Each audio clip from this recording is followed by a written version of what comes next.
NR5, CIPA. Objetivo: a Comissão Interna de Prevenção de Acidentes, CIPA, tem como objetivo a prevenção de acidentes e doenças decorrentes do trabalho, de modo a tornar compatível permanentemente o trabalho com a preservação da vida e a promoção da saúde do trabalhador. Constituição: devem constituir CIPA, por estabelecimento, e mantê-la em regular funcionamento as empresas privadas, públicas, sociedades de economia mista, órgãos da administração direta e indireta, instituições beneficentes, associações recreativas, cooperativas, bem como outras instituições que admitam trabalhadores como empregados. As disposições contidas nesta NR aplicam-se, no que couber, aos trabalhadores avulsos e às entidades que lhes tomem serviços, observadas as disposições estabelecidas em NR de setores econômicos específicos. As empresas instaladas em centro comercial ou industrial estabelecerão, através de membros de CIPA ou designados, mecanismos de integração com o objetivo de promover o desenvolvimento de ações de prevenção de acidentes e doenças decorrentes do ambiente e instalações de uso coletivo, podendo contar com a participação da administração do mesmo. Organização: a CIPA será composta de representantes do empregador e dos empregados, de acordo com o dimensionamento previsto no quadro 1. Ressalvadas as alterações disciplinadas em atos normativos para setores econômicos específicos. Os representantes dos empregadores, titulares e suplentes, serão por eles designados. Os representantes dos empregados, titulares e suplentes, serão eleitos em escrutínio secreto, do qual participem, independentemente de filiação sindical, exclusivamente os empregados interessados. O número de membros titulares e suplentes da CIPA, considerando a ordem decrescente de votos recebidos, observará o dimensionamento previsto no quadro 1.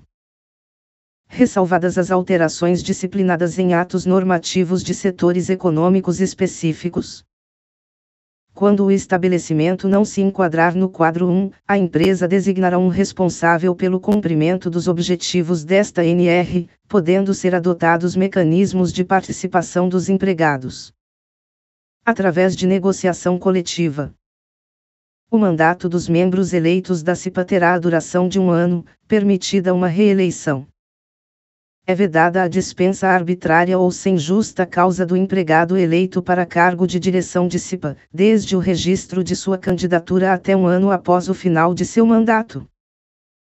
Serão garantidas aos membros da CIPA condições que não descaracterizem suas atividades normais na empresa, sendo vedada a transferência para outro estabelecimento sem a sua anuência. Ressalvado o disposto nos parágrafos 1º e 2º do artigo 469, da CLT.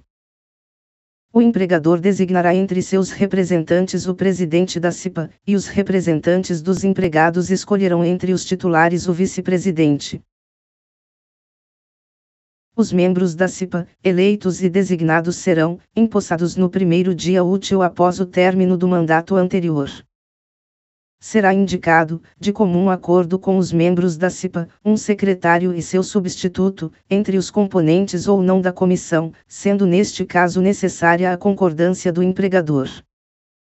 A documentação referente ao processo eleitoral da CIPA, incluindo as atas de eleição e de posse e o calendário anual das reuniões ordinárias, deve ficar no estabelecimento à disposição da fiscalização do Ministério do Trabalho e Emprego. A documentação deve ser encaminhada ao Sindicato dos Trabalhadores da categoria, quando solicitada. O empregador deve fornecer cópias das atas de eleição e posse aos membros titulares e suplentes da CIPA, mediante recibo. A CIPA não poderá ter seu número de representantes reduzido, bem como não poderá ser desativada pelo empregador, antes do término do mandato de seus membros. Ainda que haja redução do número de empregados da empresa, exceto no caso de encerramento das atividades do estabelecimento. Atribuições: a CIPA terá por atribuição a. Identificar os riscos do processo de trabalho, e elaborar o mapa de riscos, com a participação do maior número de trabalhadores, com a assessoria do CESD. b. Elaborar plano de trabalho que possibilite a ação preventiva na solução de problemas de segurança e saúde no trabalho. C. Participar da implementação e do controle da qualidade das medidas de prevenção necessárias, bem como da avaliação das prioridades de ação nos locais de trabalho. D. Realizar, periodicamente, verificações nos ambientes e condições de trabalho visando a identificação de situações que venham a trazer riscos para a segurança e saúde dos trabalhadores, e realizar, a cada reunião, avaliação do cumprimento das metas fixadas em seu plano de trabalho e discutir as situações de risco que foram identificadas. F. Divulgar aos trabalhadores informações relativas à segurança e saúde no trabalho. G. Participar, com o CESD, onde houver, das discussões promovidas pelo empregador, para avaliar os impactos de alterações no ambiente e processo de trabalho relacionados à segurança e saúde dos trabalhadores. H. Requerer ao CESD, quando houver, ou ao empregador, a paralisação de máquina ou setor onde considere haver risco grave e iminente à segurança e saúde dos trabalhadores. E colaborar no desenvolvimento e implementação do PSU-PPRA e de outros programas relacionados à segurança e saúde no trabalho. J. Divulgar e promover o cumprimento das NRS, bem como cláusulas de acordos e convenções coletivas de trabalho, relativas à segurança e saúde no trabalho. L. Participar, em conjunto com o CESD ou com o empregador, da análise das causas das doenças e acidentes de trabalho e propor medidas de solução dos problemas identificados. M. Requisitar ao empregador e analisar as informações sobre questões que tenham interferido na segurança e saúde dos trabalhadores. N. Requisitar à empresa as cópias das CAT emitidas. U. Promover, anualmente, em conjunto com o CES da Semana Interna de Prevenção de Acidentes do Trabalho, CIPAT. P. Participar, anualmente, em conjunto com a empresa, de campanhas de prevenção da AIDS. Cabe aos empregados: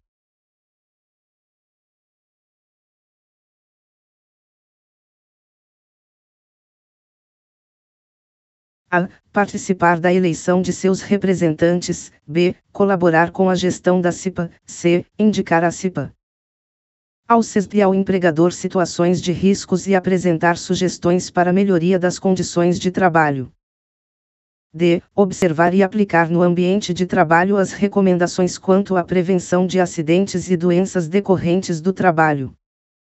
Cabe ao presidente da CIPA: a. Convocar os membros para as reuniões da CIPA. B. Coordenar as reuniões da CIPA, encaminhando ao empregador e ao CESD as decisões da comissão. C. Manter o empregador informado sobre os trabalhos da CIPA. D. Coordenar e supervisionar as atividades de secretaria, e delegar atribuições ao vice-presidente. Cabe ao vice-presidente: a. Executar atribuições que lhe forem delegadas. B. Substituir o presidente nos seus impedimentos eventuais ou nos seus afastamentos temporários. O presidente e o vice da CIPA, em conjunto, terão as seguintes atribuições: a. Cuidar para que a CIPA disponha de condições necessárias para o desenvolvimento de seus trabalhos. B. Coordenar e supervisionar as atividades da CIPA, zelando para que os objetivos propostos sejam alcançados. C. Delegar atribuições aos membros da CIPA. D. Promover o relacionamento da CIPA com o CESD, e divulgar as decisões da CIPA a todos os trabalhadores do estabelecimento. F. Encaminhar os pedidos de reconsideração das decisões da CIPA. G. Constituir a comissão eleitoral. O secretário da CIPA terá por atribuição: a. Acompanhar as reuniões da CIPA e redigir as atas apresentando-as para aprovação e assinatura dos membros presentes. B. Preparar as correspondências. E C. Outras que lhe forem conferidas. Funcionamento: a CIPA terá reuniões ordinárias mensais, de acordo com o calendário pré-estabelecido. As reuniões ordinárias da CIPA serão realizadas durante o expediente normal da empresa e em local apropriado. As reuniões da CIPA terão atas assinadas pelos presentes com encaminhamento de cópias para todos os membros. As atas devem ficar no estabelecimento à disposição da fiscalização do Ministério do Trabalho e Emprego. Reuniões extraordinárias deverão ser realizadas quando a. Houver denúncia de situação de risco grave e iminente que determine a aplicação de medidas corretivas de emergência. B. Ocorrer acidente do trabalho grave ou fatal. C. Houver solicitação expressa de uma das representações das decisões da CIPA, caberá pedido de reconsideração, mediante requerimento justificado.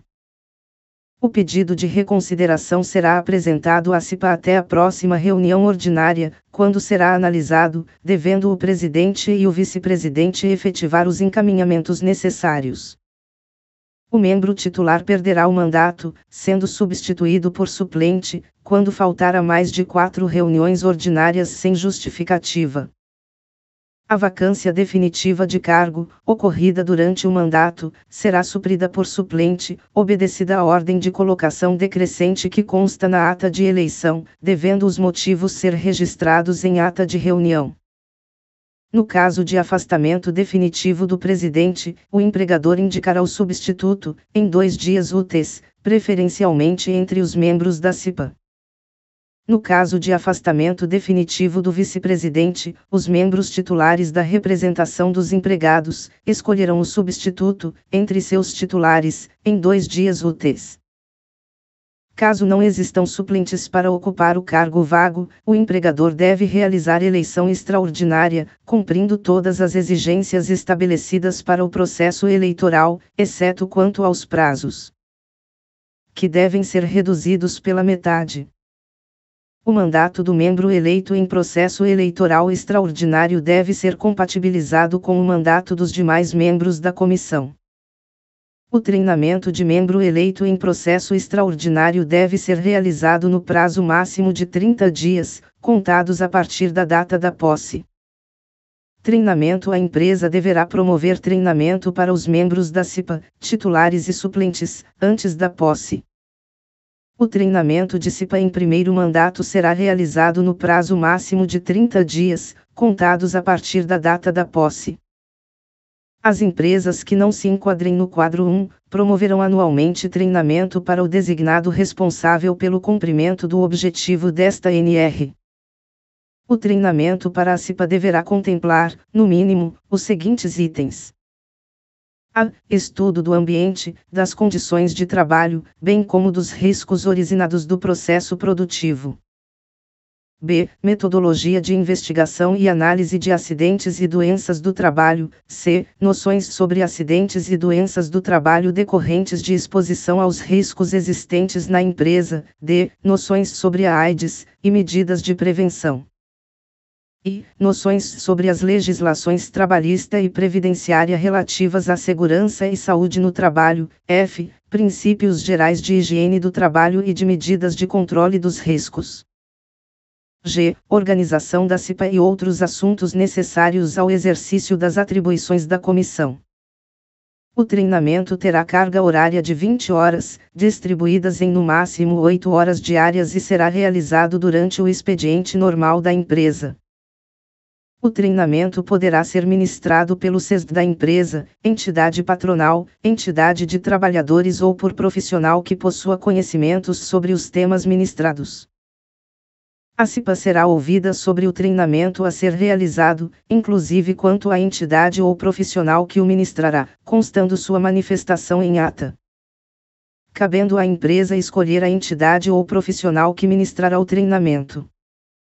Quando comprovada a não observância ao disposto nos itens relacionados ao treinamento, a unidade descentralizada do Ministério do Trabalho e Emprego determinará a complementação ou a realização de outro, que será efetuado no prazo máximo de 30 dias, contados da data de ciência da empresa sobre a decisão. Processo eleitoral: compete ao empregador convocar eleições para a escolha dos representantes dos empregados na CIPA, no prazo mínimo de 60 dias antes do término do mandato em curso. A empresa estabelecerá mecanismos para comunicar o início do processo eleitoral ao sindicato da categoria profissional. O presidente e o vice-presidente da CIPA constituirão dentre seus membros, no prazo mínimo de 55 dias antes do término do mandato em curso, a comissão eleitoral, que será responsável pela organização e acompanhamento do processo eleitoral. Nos estabelecimentos onde não houver CIPA, a comissão eleitoral será constituída pela empresa. O processo eleitoral observará as seguintes condições: a publicação e divulgação de edital, em locais de fácil acesso e visualização, no prazo mínimo de 45 dias antes do término do mandato em curso. B. Inscrição e eleição individual, sendo que o período mínimo para inscrição será de 15 dias. C. Liberdade de inscrição para todos os empregados do estabelecimento, independentemente de setores ou locais de trabalho, com fornecimento de comprovante. D. Garantia de emprego para todos os inscritos até a eleição, e realização da eleição no prazo mínimo de 30 dias antes do término do mandato da CIPA. F. Realização de eleição em dia normal de trabalho, respeitando os horários de turnos e em horário que possibilite a participação da maioria dos empregados. G. Voto secreto. H. Apuração dos votos, em horário normal de trabalho, com acompanhamento de representante do empregador e dos empregados, em número a ser definido pela comissão eleitoral. I. Faculdade de eleição por meios eletrônicos. J. Guarda, pelo empregador, de todos os documentos relativos à eleição, por um período mínimo de 5 anos. Havendo participação inferior a 50% dos empregados na votação, não haverá apuração dos votos e a comissão eleitoral deverá organizar outra votação, que ocorrerá no prazo máximo de 10 dias. As denúncias sobre o processo eleitoral deverão ser protocolizadas na unidade descentralizada do MT, até 30 dias após a data da posse dos novos membros da CIPA. Compete à unidade descentralizada do Ministério do Trabalho e Emprego, confirmadas irregularidades no processo eleitoral, determinar a sua correção ou proceder à anulação quando for o caso. Em caso de anulação, a empresa convocará nova eleição no prazo de 5 dias, a contar da data de ciência, garantidas as inscrições anteriores. Quando a anulação se der antes da posse dos membros da CIPA, ficará assegurada a prorrogação do mandato anterior, quando houver, até a complementação do processo eleitoral. Os candidatos votados e não eleitos serão relacionados na ata de eleição e apuração, em ordem decrescente de votos, possibilitando nomeação posterior, em caso de vacância de suplentes. Contratantes e contratadas. Quando se tratar de empreiteiras ou empresas prestadoras de serviços, considera-se estabelecimento, para fins de aplicação desta NR, o local em que seus empregados estiverem exercendo suas atividades. Sempre que duas ou mais empresas atuarem em um mesmo estabelecimento, a CIPA ou designado da empresa contratante deverá, em conjunto com as das contratadas ou com os designados, definir mecanismos de integração e de participação de todos os trabalhadores em relação às decisões da CIPA existentes no estabelecimento. A contratante e as contratadas, que atuem num mesmo estabelecimento, deverão implementar, de forma integrada, medidas de prevenção de acidentes e doenças do trabalho, decorrentes da presente NR, de forma a garantir o mesmo nível de proteção em matéria de segurança e saúde a todos os trabalhadores do estabelecimento. A empresa contratante adotará medidas necessárias para que as empresas contratadas, sua CIPA, os designados e os demais trabalhadores lotados naquele estabelecimento recebam as informações sobre os riscos presentes nos ambientes de trabalho, bem como sobre as medidas de proteção adequadas.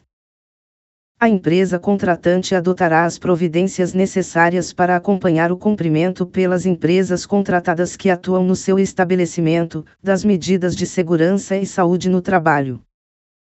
Quadro 1. Dimensionamento de CIPA. Quadro 2. Agrupamento de setores econômicos pela Classificação Nacional de Atividades Econômicas, SENAI, para dimensionamento da CIPA. Quadro 3. Relação da Classificação Nacional de Atividades Econômicas, SENAI, com correspondente agrupamento para dimensionamento da CIPA.